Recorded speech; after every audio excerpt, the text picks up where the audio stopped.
नाम का एक छोटा सा गांव था। उस गांव में दीपू नाम का एक मछुआरा रहता था। दीपू मछलियां पकड़कर और उन्हें बेचकर अपना जीवन यापन करता था। वह हर रोज सुबह नाव लेकर समुद्र में निकल पड़ता और शाम ढले ढेर सारी मछलियां लेकर लौटता था। नाव ही उसके आजीविका का साधन थी, लेकिन उसकी नाव बहुत पुरानी हो गई थी। दीपू को डर था कि कहीं किसी दिन कोई दुर्घटना ना हो जाए, इसलिए उसने एक नई नाव बनाने का मन बनाया। नाव बहुत पुरानी हो गई है, आज जंगल जाकर नाव के लिए लकड़ी ले आता हूँ। अगले दिन वह मछलियां पकड़ने ना जाकर जंगल चला गया, ताकि नाव बनाने के लिए मजबूत लकड़ी ला सके और उससे नई नाव बना सके। नाव बनाने की मजबूत लकड़ी खोजते खोजते वह जंगल के बहुत अंदर चला गया और रास्ता भटक गया। धीरे धीरे अंधेरा भी होने लगा था।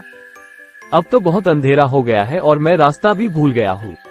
क्या करूँ, कुछ समझ में नहीं आ रहा है। तभी अचानक बादल घिर आए, बिजली चमकने लगी और जोरों की बारिश शुरू हो गई। दीपू कहीं रुकने के लिए जल्दी जल्दी आगे बढ़ने लगा। हे भगवान, ये बारिश कहाँ से शुरू हो गई? अब तो जल्दी से कोई रुकने की जगह ढूंढनी पड़ेगी।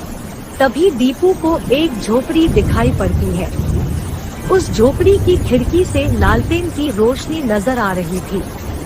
दीपू उस झोपड़ी के पास पहुंचा और दरवाजा खटखटाने लगा। दरवाजा एक बूढ़े व्यक्ति ने खोला। बाबा, मैं बड़ी मुसीबत में हूँ। मैं यहाँ लकड़ी काटने आया था, पर रास्ता भूल गया और फिर अचानक बारिश शुरू हो गई। ऐसी अंधेरी रात जंगल में कैसे गुजारूं? रात भर के लिए मुझे अपने घर में आसरा दे दे। ठीक है, अंदर आ जाओ। बहुत रात हो गई और बारिश भी हो रही है। इतनी रात में कहाँ जाओगे? जब दीपू घर के अंदर आया तो उसने देखा उस घर में एक बूढ़ी औरत भी है। उसने अनुमान लगाया कि वह अवश्य बूढ़े आदमी की पत्नी होगी। प्रणाम माता जी, मुझे आज रात अपने घर में आसरा देने के लिए आपका बहुत बहुत धन्यवाद। लेकिन बूढ़ी औरत ने कोई उत्तर नहीं दिया और एक कोने में बने चूल्हे पर खाना बनाने लगी। बूढ़े व्यक्ति ने एक चटाई बिछाई और दीपू को उस पर बैठने को कहा। दीपू चुपचाप चटाई पर बैठ गया और इधर उधर देखने लगा। बूढ़े आदमी ने उससे कोई बात नहीं की। उसने बूढ़ी औरत से भी कोई बात नहीं की। दीपू उनका व्यवहार देख चकित था। कुछ देर बाद बूढ़े व्यक्ति ने दीपू को भोजन दिया और स्वयं भी बूढ़ी औरत के साथ भोजन करने लगा। फिर वो दोनों सो गए। दीपू भी चटाई पर लेट गया, लेकिन उसे नींद नहीं आ रही थी। वह लेटे लेटे बूढ़े आदमी और औरत के बारे में सोच रहा था। ये लोग इतने घने जंगल में अकेले रहते हैं और इन लोगों ने मेरे से कोई बात भी नहीं की। जरूर ये लोग कोई राज छुपा रहे हैं, मुझे पता करना पड़ेगा। दीपू यह सब सोच ही रहा था कि उसे एक आहट सुनाई पड़ी। उसने आंखें घुमाकर देखा तो हैरान रह गया। बूढ़ा आदमी धीरे से एक संदूक के पास गया और उससे एक टोपी निकाल ली। फिर उसे पहनकर बोला, गिली गिली छू उड़ जा तू। इतना कहते ही बूढ़ा आदमी गायब हो गया। थोड़ी देर बाद बूढ़ी औरत उठी और संदूक के पास जाकर उससे एक टोपी निकाल ली। फिर उसे पहनकर वह भी बोली, गिली गिली छू उड़ जा तू। और वह बूढ़ी औरत भी गायब हो गई। यह देख दीपू हक्का बक्का रह गया। अब वह झोपड़ी में अकेला था, इसलिए उसे डर भी लग रहा था। आखिर इस संदूक में क्या है, चलकर देखता हूँ। शायद इन दोनों का रहस्य का कुछ पता चल पाए। दीपू संदूक के पास गया और उसे खोल दिया। उसने देखा अंदर एक टोपी पड़ी हुई है। उसने वह टोपी निकाली और पहन ली। फिर बोला, गिली गिली छू उड़ जा तू। इतना कहते ही उसकी आंखों के सामने अंधेरा छा गया। उसे महसूस हुआ कि वह उड़ रहा है। कुछ देर बाद जब अंधेरा छटा तो उसने खुद को एक महल की रसोई में पाया। दीपू ने देखा बूढ़ा आदमी और औरत भी वहाँ थे। और एक कोने में बैठकर खाना खा रहे थे। दीपू को वहां देख वे आश्चर्यचकित रह गए। ये यहाँ पे कैसे आ गया? जल्दी से खाना खाओ और ये चांदी के बर्तन झोले में भर लो। बूढ़ा आदमी और बूढ़ी औरत ने जल्दी जल्दी खाना खत्म किया और महल की रसोई में रखे सोने चांदी के बर्तन अपनी झोली में डाल लिया। फिर टोपी पहनकर बोले, गिली गिली छू उड़ जा तू। और फिर बूढ़ा आदमी और औरत गायब हो जाते हैं। दीपू अपने स्थान पर खड़े खड़े रसोई में इधर उधर देखने लगा। तभी उसे स्वादिष्ट खाने की खुशबू आने लगती है तो उसे भूख लग आती है।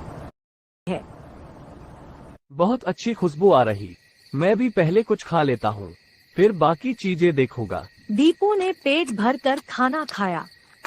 दिन भर जंगल में भटकने के कारण वह बहुत थका हुआ था तो उसे नींद आने लगी। अभी तो सुबह होने में बहुत टाइम है, तब तक एक झपकी मार लेता हूँ। वैसे भी आज सारा दिन जंगल में घूमते घूमते थक गया हूँ। लेटते ही उसे गहरी नींद आ गई और वह सुबह होने तक सोता रहा।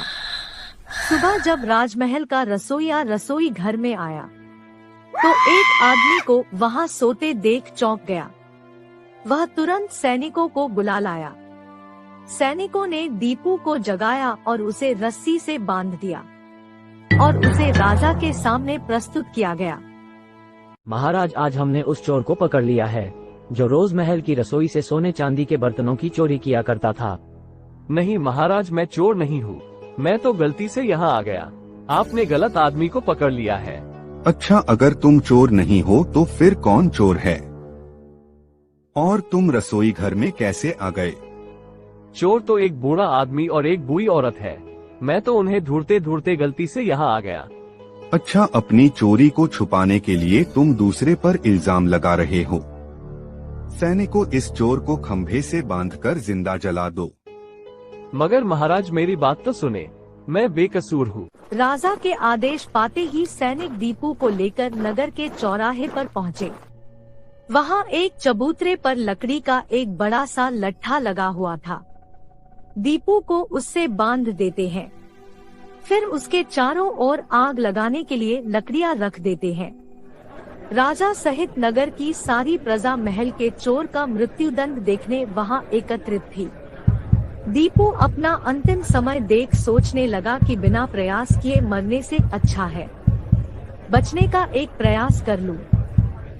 महाराज, मृत्यु से पूर्व सबकी अंतिम इच्छा पूरी की जाती है। मेरी भी एक अंतिम इच्छा है, कृपया उसे पूरा कर दे। ठीक है, तुम्हारी भी अंतिम इच्छा पूरी की जाएगी। बताओ, तुम्हारी अंतिम इच्छा क्या है? महाराज, मेरी अंतिम इच्छा ये है कि मैं अपनी टोपी पहनकर मरना चाहता हूँ। राजा ने सैनिकों को आदेश दिया कि दीपू को टोपी पहना दी जाए। सैनिकों ने दीपू को उसकी टोपी पहना दी। गिली गिली छू उड़ जा तू। इतना कहते ही दीपू वहाँ से गायब हो जाता है। वहाँ जमा सभी लोग डर के मारे भाग खड़े हुए। उन्हें लगा मानो वो कोई भूत था। इधर दीपू उड़ा चला जा रहा था। वह अब भी लकड़ी के उस लट्ठे से बंधा हुआ था। फिर वह एक समुंदर के पास जमीन पर उतरा। उसने देखा पास ही उसका गांव था, लेकिन इतने मोटे लट्ठे से बंधे होने के कारण वह चल नहीं पा रहा था। तभी एक आदमी उसे वहां से जाता हुआ दिखाई पड़ा। भाई, मेरी सहायता करो, मैं यहाँ फंसा हुआ हूँ, मेरी रस्सी खोल दो। अरे, तुम्हें ऐसे कौन बांध गया? मैं तो जंगल में लकड़ी काटने गया था, तभी वहाँ डाकू आ गए और उन्होंने मुझे इस लकड़ी के लट्ठे से बांध दिया है। आदमी ने रस्सी खोल दी और दीपू आजाद हो गया। दीपू ने उस आदमी का धन्यवाद किया और वह आदमी अपने रास्ते चला गया।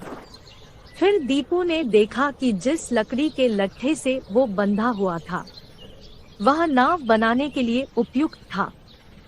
अरे, ये लकड़ी तो मेरी नाव बनाने के लिए सही है, इसी से मैं अपनी नई नाव बना